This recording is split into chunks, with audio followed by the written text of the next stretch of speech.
خواتین حضرات، infection control society آپ کی صحت کے لیے، آپ کی آگاہی کے لیے مضامین آپ کی سماعت کے لیے پیش کرتی ہے۔ ہم اوبیسٹی کے بارے میں آپ کو معلومات مہیا کر رہے تھے، اس کا مزید معلومات ہم آپ کو بتانا چاہتے ہیں۔ اوبیسٹی اور موٹاپے کے دو اہم وجوہات ہوتی ہیں، ایک نفسیاتی اور دوسری جسمانی۔ نفسیاتی یعنی کہ جدید طبی اور نفسیاتی تحقیقات سے ثابت ہوا ہے کہ زیادہ ٹی وی دیکھنا بھی موٹاپے کی ایک بڑی وجہ ہے۔ جو ہم ٹی وی دیکھنے کے دورانیے میں اضافہ کرتے جاتے ہیں، ویسے ہی ہمارے جسم اور ہماری جسمانی کارکردگی میں کمی واقع ہونے لگتی ہے، اور یہی حال جو ہے کمپیوٹر کے استعمال کے وجہ سے ہو سکتا ہے۔ ایسے بچے جو زیادہ وقت ٹی وی دیکھنے کے عادی ہوتے ہیں، وہ ٹی وی نہ دیکھنے والوں کی نسبت اور جسامت میں بھاری ہوتے ہیں۔ ٹی وی کا دیکھنا بڑوں میں بھی موٹاپے کا باعث بنتا ہے۔ ان کی ایک بڑی وجہ ٹی وی دیکھتے ہوئے کچھ کھانے کا رجحان بھی ہے۔ جدید تحقیقات سے یہ بات بھی سامنے آئی ہے کہ روزانہ 2 گھنٹے یعنی کہ 2 آورس ٹی وی دیکھنے والوں میں موٹاپا پیدا ہونے کے 23% امکانات ہوتے ہیں، اور 14% تک ڈائبٹیز جیسے مہلک مرض کے مسلط ہونے کے خدشات موجود ہوتے ہیں۔ علاوہ ازیں بعض افراد میں ذہنی دباؤ کی حالت میں کھانے کی طلب بڑھنے سے، بے وقت اور بلا ضرورت کھانے سے بھی موٹاپے کی علامات نمودار ہو جایا کرتی ہیں۔ ذہنی پریشانی میں بھوک میں اضافہ ہونے کی وجہ سے خون میں سیروٹونین کی کمی ہوتی ہے۔ سیروٹونین کی کمی سے خون میں شوگر کی مقدار بڑھ جاتی ہے، جسے متوازن کرنے کے لیے انسولین کی وافر مقدار کی ضرورت ہوتی ہے۔ لہذا جسم اپنی اس ضروریات کو پورا کرنے کے لیے نشاستہ دار غذاؤں کی طلب کرنے لگتا ہے، اور یوں ذہنی مرض میں مبتلا فرد بے وقت اور بلا ضرورت کھانے کے مرض میں گرفتار ہو کر موٹاپے کو دعوت دینے لگتا ہے۔ اب ہم آپ کو جسمانی وجوہات کے بارے میں بتانا چاہیں گے۔ جسمانی میٹابولزم میں خرابی پیدا ہو جانے سے موٹاپا پیدا ہونے کے امکانات 100% بڑھ جاتے ہیں۔ نشاستہ دار یعنی کہ کاربوہائیڈریٹ غذاؤں کی بہتات کے استعمال سے، کہ جن غذاؤں میں کاربوہائیڈریٹ زیادہ ہوتا ہے، خون میں شوگر کی مقدار بڑھ جاتی ہے۔ خون میں شوگر کی مقدار بڑھنے سے انسولین کی مقدار میں اضافے کی ضرورت ہوتی ہے، تاکہ خون میں شوگر کے تناسب کو متوازن کیا جا سکے۔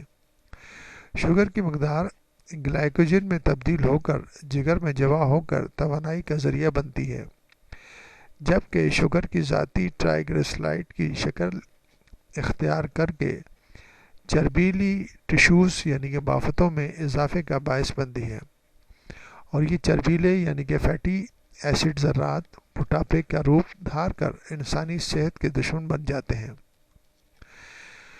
موٹاپے سے نجات پانے میں کامیابی حاصل کرنے کے لیے مثبت سوچ، عمدہ رویے اور صحت مند طرز زندگی اپنانے کی اشد ضرورت ہوتی ہے۔ روزانہ ورزش کو معمول کا حصہ بنانا، نشاستہ دار غذاؤں سے پرہیز اپنانا اور موٹاپے سے چھٹکارا دلانے میں معاون ادویات کا استعمال ضروری ہوتا ہے۔ ہمیں معلوم ہونا چاہیے کہ روزانہ کیلوریز کی کتنی تعداد ہمارے جسم کے لیے لازمی ہے، تاہم ہم غیر ضروری اور اضافی غذاؤں کے نقصانات سے محفوظ رہ سکیں۔ ایک تندرست انسانی جسم کو عام طور پر یومیہ 2600 کیلوریز درکار ہوتی ہیں۔ ہاں، البتہ مختلف عمر اور مختلف ماحول کے افراد میں کیلوریز کی مقدار کم یا زیادہ ہو سکتی ہے۔ زیادہ تر خواتین اور بوڑھے افراد کو یومیہ 1600 کیلوریز ضرورت ہوتی ہے۔ بچوں اور نوجوانوں کے روزانہ 2200 کیلوریز کی مقدار چاہیے ہوتی ہے۔ محنت و مشقت کرنے والی خواتین و حضرات کو یومیہ 2800 کیلوریز درکار ہوتی ہیں۔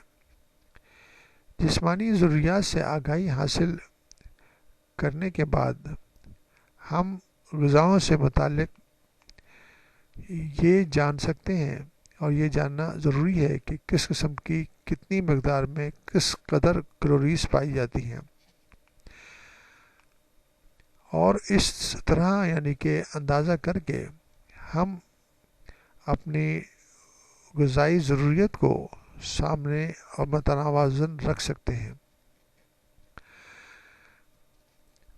اگر غذائی انتخاب کے وقت جسمانی ضرورت کا ادراک کر لینے کا رواج عام ہو جائے تو موٹاپے جیسے موذی مرض میں خاطر خواہ کمی ہو سکتی ہے۔ ایسے افراد جن کے جسام میں چربی کی غیر ضروری 3500 ضروری بہتات ہے، اگر وہ یومیہ 500 کیلوریز کے حساب سے کمی کرنا شروع کریں تو ایک ہفتے میں کیلوریز کی کمی واقع ہو سکتی ہے۔ ہم اپنے طرز حیات اور روزمرہ غذاؤں میں تبدیلی کر کے اور مختلف ترکیبوں پر عمل پیرا ہو سکتے ہیں۔ موٹاپے کا شکار افراد فوری طور پر نشاستہ دار غذاؤں کو خیر باد قید ہیں۔ اگر مجبوری طور پر 20 گرام تک نشاستہ دار غذاؤں کا استعمال کیا جا سکتا ہے۔ کاربوہائیڈریٹ یا نشاستہ دار غذاؤں میں پھل، روٹی، اناج، دال، سبزیاں، دودھ کی مصنوعات وغیرہ شامل ہیں۔ البتہ پنیر، کریم، مکھن مخصوص مقدار میں استعمال کیے جا سکتے ہیں۔ کولڈ ڈرنکس، چکنائیاں، مٹھائیاں، چاول، بیکری کی مصنوعات میں موٹاپا اضافہ کرنے کا سبب بنتے ہیں۔ ریشے دار غذائیں وزن گھٹانے میں ہمارے معاون ثابت ہوتی ہیں۔ علاوہ ازیں یہ خون میں بڑھی ہوئی شوگر کی مقدار کو قابو رکھنے میں بھی ہماری مدد کرتی ہیں۔ انسولین کے توازن کو برقرار رکھنے میں بھی اہم کردار ادا کرتی ہیں۔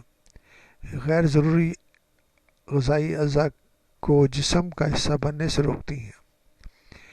ایک ضروری وضاحت کہ معالج کو صرف وقتی طور پر آپ کو بیماری سے چھٹکارا دلانے میں آپ سے تعاون کرتا ہے۔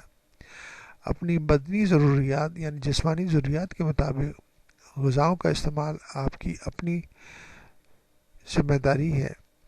غیر ضروری اور وقت بے وقت کھانے کی عادت بھی ہماری جسمانی میٹابولزم کو تباہ برباد کر کے رکھ دیتی ہے۔ لہٰذا کھانے کے اوقات اور کھانے کی عادات میں اعتدال پیدا کرتے ہوئے جسمانی صحت مندی اور حفظان صحت کے اصولوں کی سختی سے پاسداری کریں۔ زندہ رہنے کے لیے کھائیں، نہ کہ کھانے کے لیے زندہ رہیں۔ چھوٹی چھوٹی باتوں کا دھیان رکھ کر اور تھوڑی سی احتیاط برت کر ہم ایک بدنی اور جسمانی مسائل سے اور بیماریوں سے محفوظ رہ سکتے ہیں۔